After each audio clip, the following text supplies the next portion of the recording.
Oh no. How about now? There you go. All right, y'all got me. Hey, Yep. fam. My name's Carter Alcoholic. Everything Patrick says is a lie, but he should have his own radio show because you sound great on the mic, buddy. I'm gonna hope that we keep good service, and I'm gonna close this door real quick so y'all don't hear my relaxation music, because contrary to popular belief, I do get nervous when anybody asks me to share a message that could impact other people. Our ego tells us a lot of things, one of them being that we don't have anything to say. AA would be a lot less effective if we all sat in here quiet, and I think that that's what the collective addiction would prefer. But regardless, when I'm asked to do things in this program, I do them because I can't stay sober on yesterday's recovery. I stay sober on today's work. So I put in work every day. So thank you, Patrick, for asking me to come back on. I appreciate that. And because you have heard a little bit of my story, I know there's a variety of people and probably some new, but it's a good thing I don't remember anything I said last time, so you don't have to worry about hearing the same story. So what it was like, what happened, and what it's like now.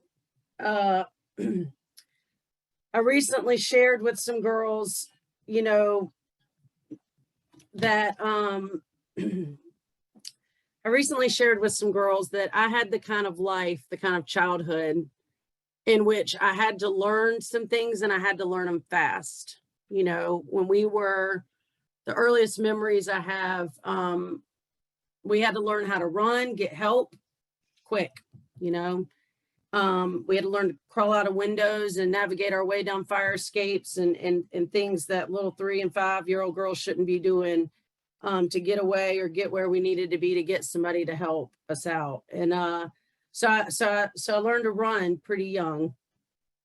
Then I got a little older, and running doesn't always suit every situation. So I got a little older, and I had to develop a new tool to help me out in the type of lifestyle that we had. We lived with alcoholics and drug addicts, and I had to learn to fight a little bit later in life, when that running shit didn't work anymore. So I learned that, and I learned it really well.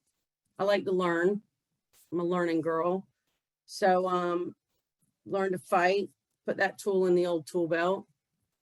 And like a lot of you, a lot of other people's story, I then learned that when I was tired of running and fighting, I could find things to use that would change the way I felt, so that I didn't have to run or fight that day. I could just relax. And so run, fight, and use were basically the 3 tools that I developed throughout my formidable years.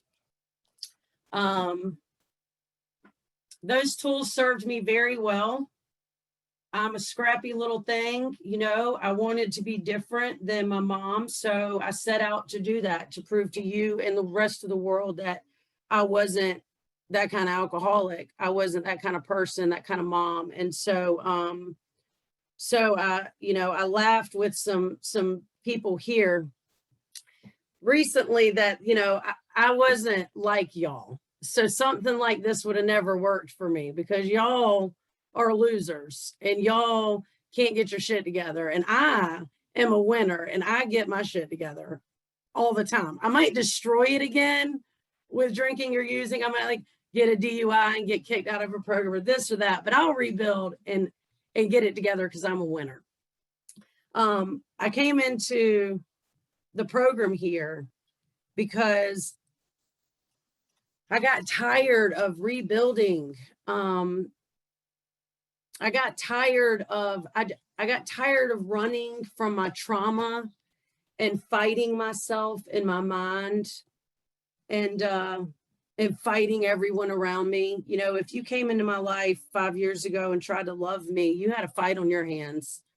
I couldn't let people close. I couldn't cope with any alteration to the plan, in how it works. They talk about us being the director of the show.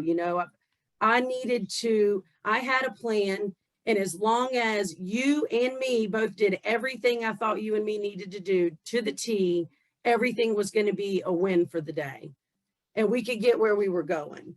But if if there was a different plan for your life and it didn't suit my plan, you had to go. And if you did anything outside of my plan, I turned into this angry, indignant, self-pitying person that it talks about in the big book. So I'm sharing this with some of the people at the clubhouse. And, I'm not an alcoholic like y'all. I just need everybody to do what the hell I need them to do so that we can all be successful. And I come into the rooms of AA here, and then, the first couple of weeks I'm at that place. I don't belong there because I'm not like y'all, but I don't have anywhere else to go. I'm so lonely. I'm so tired of being at home alone because there's nobody that gets me. There's nobody. I don't want to drink and use, and there's nobody that doesn't do that on the planet. I just don't even know of a world in which everyone is not drunk or high. I'm tired of being alone. And so I go to the clubhouse and I'm like, these people are idiots, but I'll stick around because I don't have anywhere else to go. And I just really don't want to be alone. I had gotten so afraid of myself and so afraid of being, is that life which led only to futility and unhappiness was where I was living, despite the degrees, despite the cars, despite the houses, despite all the things that made me believe I wasn't alcoholic like y'all. Despite all of that, I was lonely and alone. And so I go to this clubhouse, and I got to act this out for y'all because they got bathrooms at the clubhouse, right? Like every other clubhouse. And in the women's bathroom, the first time I go in there, I'm drinking a lot of coffee because I can't have booze. And I'm going to all these meetings around the clock. And I'm going to pee every 5 minutes because of the coffee. And I go in this bathroom, and y'all, at our clubhouse, the bathroom doors open inward and they hit the toilet. So if you're a woman that's got to pee, you got to do this number right here and like squeeze in the crack in the door and like navigate your leg up over the toilet. And it's the stupidest thing. I'm like, go figure. This bunch of dumbass alcoholics put the doors on backwards. Go figure that's what will be happening at the AA clubhouse. So for about 3 weeks, I climbed through this crack in these bathroom doors, climb over the toilet, pee, have to navigate myself, suck in. I don't even know how bigger people get in and out of this door. It only opens 4 inches. And I'm like, how does anybody else use this bathroom? I'm pretty tiny. So I'm climbing out of this door one day, cussing these dumbass alcoholics. I'm so glad I'm not like these people. And I get out the door, and there's a girl waiting to go in, and I get out the door, and I'm like, girl, good luck. And I turn around to wash my hands, and this girl just looks at me, pulls the door open, wide open, walks into the bathroom, closes it, and proceeds to pee. So if nobody caught that, I've been pushing a pool door for 3 weeks, cussing all these dumbass alcoholics. That's the kind of alcoholic that I am. I assume that everybody else is stupid, that I'm the smartest thing on the planet with everything figured out. And that if y'all just thought like me, everything would be all right. I'm that kind of alcoholic. I was in Carterland on Carter's plan and dictating the show, man. And the more that I hold the reins, the further the freaking horse and buggy went in the mud, it felt like. Emotionally, physically, spiritually, I was in the mud when I walked in the doors of AA. Ego big as all get out. That I was just floating through life on my ego because them degrees in the house and the cars had proved to me that I was not like y'all. So I come in the program and I realized that I'm opening the bathroom door the wrong way. And it was a spiritual experience for me, y'all, because I realized that day that maybe I ought to shut up and hear what somebody else had to say for 5 seconds and see if I could figure out how to not hate everything about my past and what it did to my core, the ways that I couldn't move forward in my life, the ways I couldn't love myself. Nobody showed me how to paint my fingernails. I was still pissed off about that at 32 fucking years old because I didn't have a mama, and how to let go of all that. I just thought maybe since I can't even open a bathroom door right, maybe they know something I don't in this building. And so I met my spiritual sensei, Evelyn Wilson, 80 years old, 50 years of sobriety. She got sober in Harlem in the 70s. She's a beast. And she took zero of my ego bullshit. And she told me to sit down and shut up. And that if I was lucky, I might make it out of this thing alive. And if I was really lucky, I might make it out of this thing with love for myself and for my fellow man. And she told me things like, you know, I bet your whole life's been chaos. Yeah, that's pretty accurate. You know, I thought it was normal because my youth was chaos. So how the hell do you become an adult without chaos if you're youth, right? And she told me things like my past didn't have to define my future anymore. She told me that we could unpack every problem I'd ever had and figure out how in some way I had caused it. And she told me that unmanageability and chaos and mayhem and fear could be transformed into serenity and peace and gratitude and forgiveness if I could just shut up for 5 minutes and listen to her explain a set of spiritual principles that I could begin to live by. So being that I didn't even know how to open the bathroom door, I decided that I would shut up for 5 minutes and listen to her explain to me a set of spiritual principles that if I lived by, could turn my restlessness, irritability, and discontentment into strength, inspiration, and direction. She told me to sit down and be quiet when I was in doubt.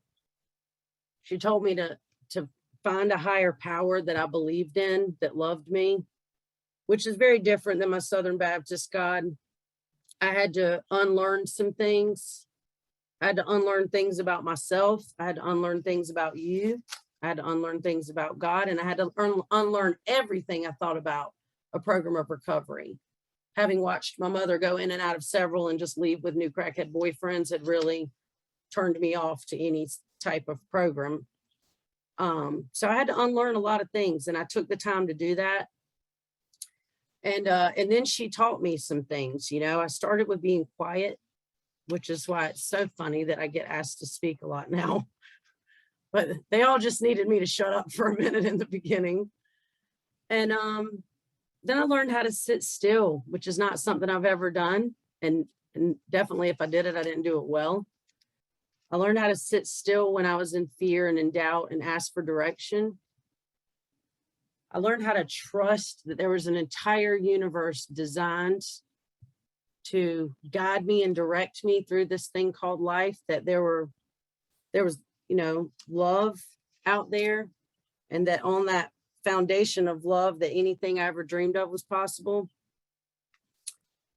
I learned that there were little elements that put together this program that could answer literally anything that came up ever for the rest of my life. That if I took these simple numbered steps and applied them to each situation, that I could make it through anything successfully and sober.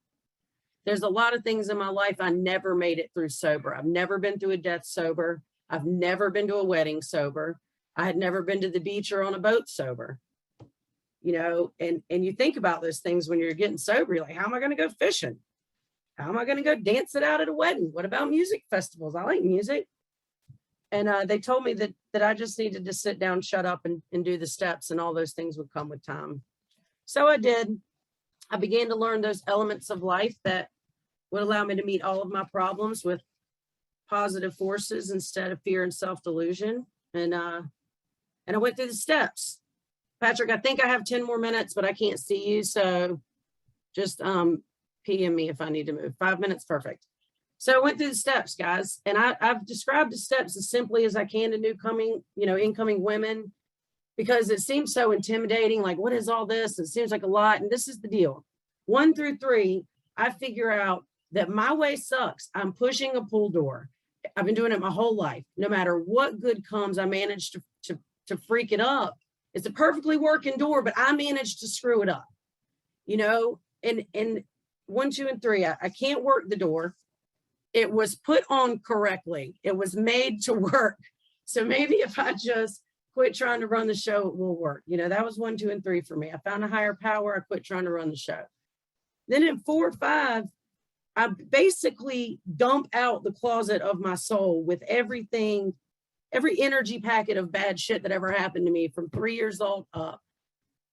I had it all shoved in there like a crazy hoarder, you know? And me and Miss Evelyn, we pulled it all out and we went through every single item. And we said, is this useful? Do you still need this? Let's talk about it. Let's work through it. Okay, that's gone. How about this? You know what? This might be good to keep around. You might could use this experience to help somebody else. We put it back. We went through every item in the closet. And at the end of this, I had neatly identified everything in my soul. Everything. And I had written some things down. Hey, I probably owe this person an apology. Man, I shouldn't do that thing anymore. You know, here's who I am. I went through the closet and figured out who I'd become. And then we can take 8 and 9, make some apologies, you know, or excuse me, 6 and 7, and take the who we've become list and sort through that. What's useful? What's not? You know, my stubbornness is really useful in some situations. It's not necessarily always a bad thing. God uses that to help people. So we sorted through all that. What do I need to keep? What do I need to get rid of? How can God take this laser beam superpower that I've been accidentally firing off at birthday parties my whole life? And how can I learn to use that for good? We're all basically superheroes with gifts that we've been harming people with that we can learn to use for good. So how do I make this a love tool? Okay, and we go through that in 6 and 7, and then 8 and 9, I got to apologize to some people because I have been a shit show. So I do that. I release the people that have loved me through my addiction, my whole life, that could not figure out what the hell was wrong with Carter. I released them from years of me telling them it was something they did. I released my mother from decades of blaming every problem I had as an adult woman on her behavior 30 years ago. I released her of that, and it releases me. So we free everybody's soul in 8 and 9. And then 10, 11, 12 are our maintenance steps. In 10, 11, 12, I work my program over and over again every single day from the time I wake up to the time I go to sleep. I surrender to God every day. Whatever his will is what's being done in this girl's life today. It is liberating. I don't have to run the show anymore. I'm not driving the fucking wagon, y'all. I'm kicked back on the back of the wagon like this right here, chilling. And the places we're getting to are way more better than anywhere I was driving. So thank God for that. Then in 11, I pray and meditate, man. I sit still, I be quiet. I ask questions, I get answers. It's beautiful. Put on guided meditation tapes if you don't know how to meditate. You will learn. It takes practice. And then now I have sponsees. I've got a gaggle of women that rock my socks. And I'm here to tell you that I was doing a little remodeling project this weekend. And by Sunday, I needed to go sit with 4 different women and work steps, take 2 to a meeting, I had hours and hours and hours of stuff to do on Sunday. I didn't feel like it. I'm in there painting like disgruntled, like I gotta paint. I gotta finish painting.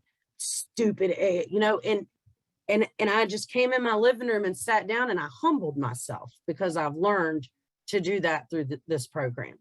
I humbled myself by saying, damn, a year ago, you was about to lose this house because your ass was taking mortgage payments and cocaine down to the Widespread Panic concert, having you a good old time. You didn't give a fuck about that house. Now you need to miss recovery and helping other women so you can paint the bathroom in the house you almost lost for yourself. No, sister, take your ass down to that rehab and you help them women get better. So I step 12 every day because I have nothing if I don't have recovery today. I promise you I'll lose it.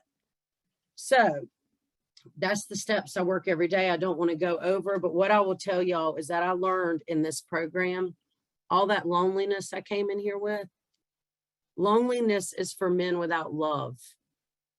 And thanks to AA, I have learned to love myself so much that I'm not lonely anymore.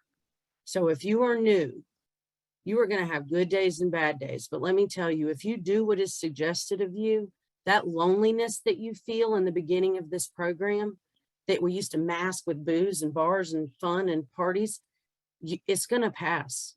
It's going to go away and it will never, as long as you work this program, come back.